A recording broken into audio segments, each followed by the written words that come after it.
Selamlıyorum. Gündüz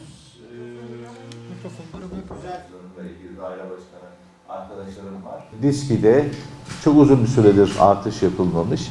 Su fiyatları merkezde 2.64, ilçelerde durum değişmekle beraber 1.5 ile 1.7 arasındaki bir TL'ye tekabül eden bir ücretlendirme söz konusuydu. Biz Kasım ayında gerçekleştirilen meclis toplantısında bu konuyu gündeme getirdik ve bu rakamı ilimiz özelinde 3 farklı çeteleyle belirledik. Birincisi merkezde su ücretimiz 3.55. Merkezin dışındaki, yani dış ilçelerden 3 tane büyük ilçemizde Bismil, Ergani ve Silvan'da 3.50.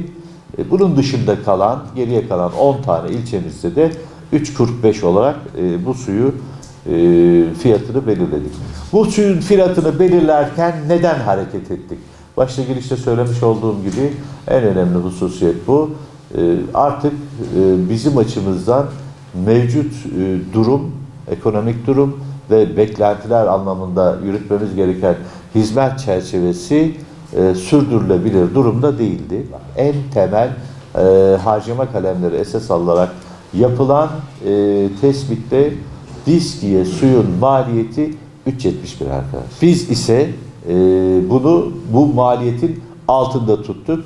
Diyarbakır'daki sosyokültürel ve sosyoekonomik durumu da dikkate aldık. Yani örneğin burada bir single mom olayı İstanbul kadar yok. Tek başına yaşayan anneler olayı veya kişiler olayı Diyarbakır'da yok. Birden fazla ailenin fertleri aynı ev içerisinde yaşayabiliyoruz. Çocuk sayısı ortalamaları burada daha fazla. Bunları da dikkate alarak mevcut kullanılan abonelerimizdeki fatura durumlarına göre çıkardık.